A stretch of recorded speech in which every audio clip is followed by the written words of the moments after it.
Yes, I was there, and I was invited by you. So thank you very much. I found the art scene very interesting. But of course, as you say yourself, there is not a very strong art market, or let's say a gallery structure. Okay, so uh, normally I think that we have to respect the structures in the art world, in mature markets. I mean, the curator has its place, the dealer has its place, the artist, there is a structure. But when we're dealing with a market that is not mature, I think that if you don't have the benefits that come with a mature market, why would you accept the handicaps of not having it? In other words, what I mean is that you can start from scratch. You can do things that maybe in other markets are not acceptable. So in this sense, why not replicate this kind of the Salon des Indépendants model, or the armory show, that a group of artists or an association of artists sets its own art fair, or not only an art fair, but also comes together to organize throughout the year, periodically, certain events. We don't need, one time it can be an art fair, but it can be an exhibition in, a weekend exhibition or a normal exhibition that can last maybe 2 days or 10 days or whatever, but not, that doesn't have the typical booths, whatever. So flexibility is the name. And I think that artists, what's interesting is that artists should go back and look at what the members of the Salon des Indépendants did. What kind of strategies they apply to showcase the art and to sell the art. And this is fascinating, because I think that many of those strategies is still interesting. I think that what we need here is synergies. People should work together. If there is not an art fair that's done by dealers, because there's not a strong dealer structure, why not artists getting together, teaming up together and set up their own events? One time it can be an art fair, but there are multiple other events. I mean, not everyone needs to repeat the same format, meaning an art fair or a biennial or whatever. So we have to maybe more this kind of flexible pop-up events, So this is what I would recommend. Not go for the traditional thing, because the market is not mature, so you have more flexibility. If the artists need to sell. If you don't have a strong gallery structure, you need to sell directly. And this is what artists did in the end of the Renaissance, because what's the big break in the history of art, in the history of the art market, takes place in the Renaissance, because it's then when all the powerful structures, that means the monarchies, aristocracy, papal, whatever, these who are the patrons, they start to fade away. They start to disappear. So the idea of the patron who commissions the artworks, this idea, and the artist works for a patron, this starts to disappear. And at that time, it's when the bourgeoisie comes up. But the bourgeoisie is not a patron. It's not the one who starts to commission. The bourgeoisie represents the collector.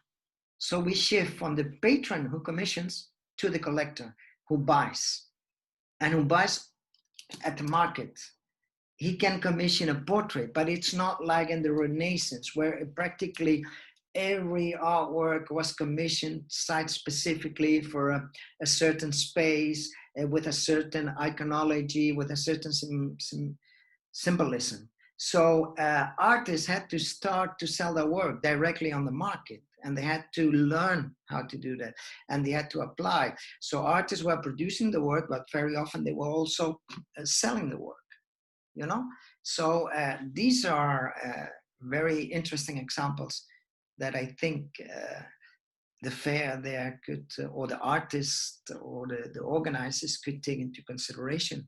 Because if there's not a strong gallery structure, a traditional fair cannot work, because you don't have the galleries, and most of the artists are not represented by galleries. So you have to, and also a mix, in my experience, a mixed model where you mix galleries with artists doesn't work. So this is my, I don't know if it's a right recommendation, but it's my recommendation. No, I don't think it's very complicated, because I think that you cannot mix, because if you mix, nobody's happy. So I think that you have to replicate the salon, and also, but you have to start, Nina, what is very important is that every time you have a chance, yes, you have to communicate what you want to do. You have to start to say, we are replicating here the salon, this independent, which, you know, it's I am the coordinator or the manager, whatever, but it's an artist exhibition for artists, and artists sell directly. But you have to be very consistent in this every time. It's because it's educating, it's consistent. The important is that every time you have a chance, you have to educate, communicate your message, and repeat, so that everyone knows, because you have to justify what you're doing. And if you say, no, we are doing the Salon des Indépendants or the Armory Show, we are copying this. We don't have a strong gallery structure, so we are doing a show that's by artists for artists, and I am the coordinator or whatever. And that's more easy. Then, on the other hand, you don't need to kill yourself. I mean, maybe, I don't know, but maybe you need to reach out to galleries and to see if they want to do something in a space more, yes, separated. But you have to tell them, listen, this is a salon style, artist for artists. Then be open to them and say to them, okay, but if you want, we can organize something, because you can find the space. We can, and you have to tell them, we can organize something for galleries, by galleries, you know? So you tell them, because this is the way it is done. It's no use of mixing artists with galleries. So on the other hand, if they don't want, it's their problem. But you know, you offered it. Yes. So maybe do a small event with the galleries, but do the salon, the big event, only with artists, and that's it.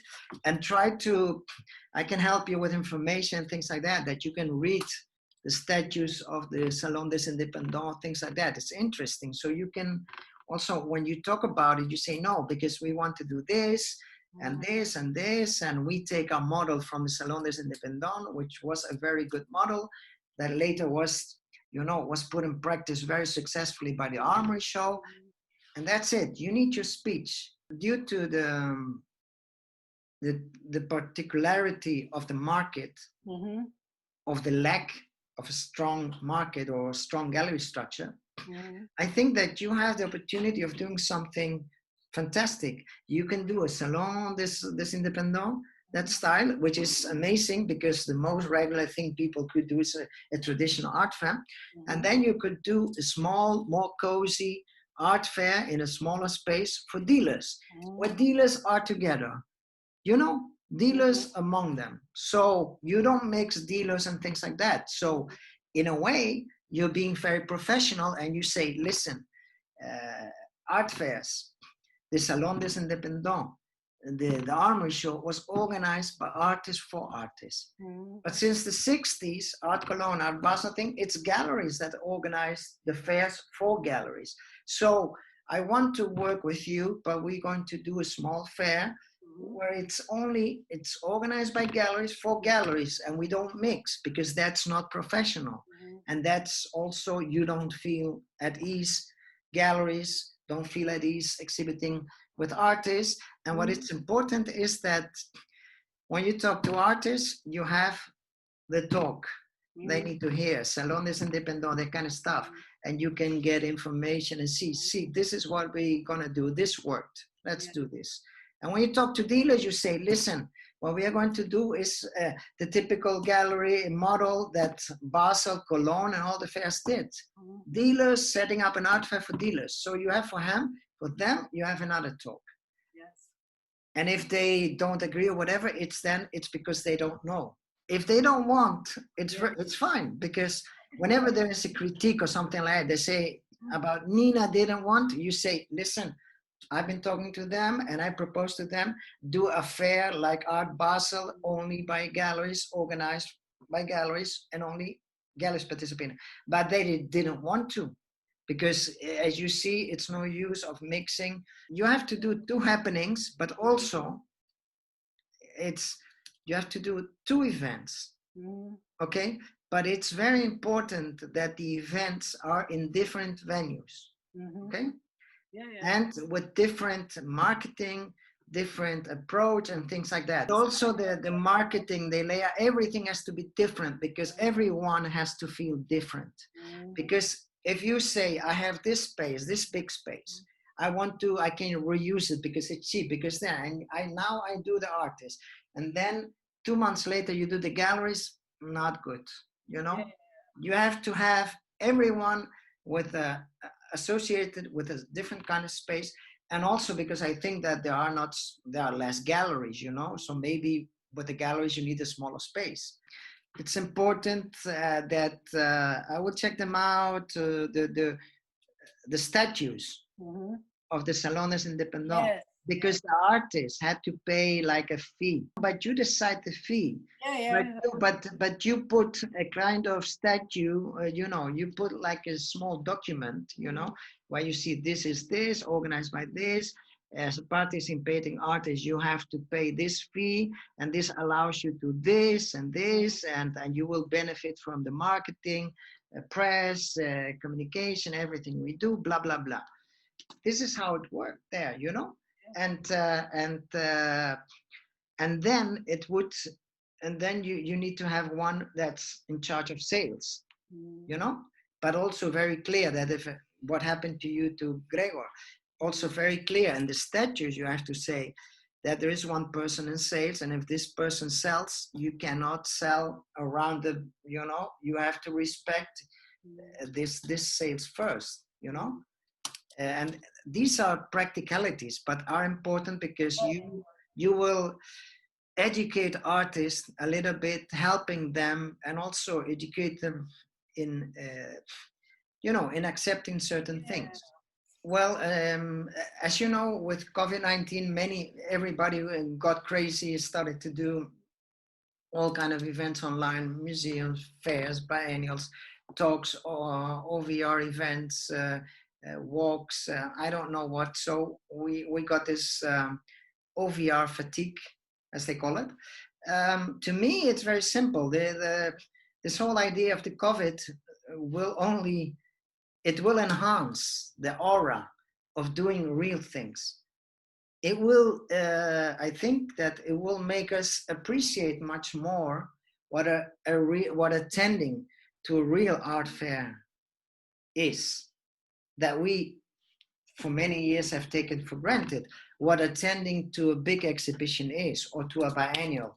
For me, it means that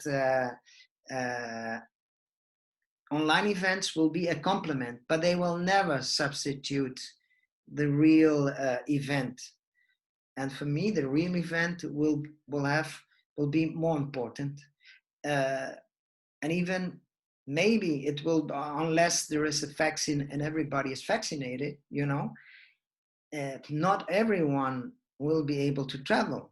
For example, if you want to go to the Sydney Biennale, if you now travel to Australia, you have to stay 2 weeks in a hotel in quarantine, and you have to pay it yourself. And maybe you're attending the biennial for 1 week. So I don't think that many people are going to do that. So it maybe mean that we will travel less until we have a vaccine. But in any case, I'm aware that through this crisis, museums have to reformulate themselves. how they are going to work. Maybe they cannot make those big blockbusters anymore, you know, but biennials, the same, have to reshape themselves. And also art fairs. It's not only art fairs, how art fairs will change, but I think that the whole ecosystem will change. And for me, the real thing will become more, people will be more eager to attend to those real things, you know, after the COVID-19. So they will never disappear. Online will be a complement, but not like now, because people are really fed up of so many online talks, exhibitions, walks, OVR events, and so on.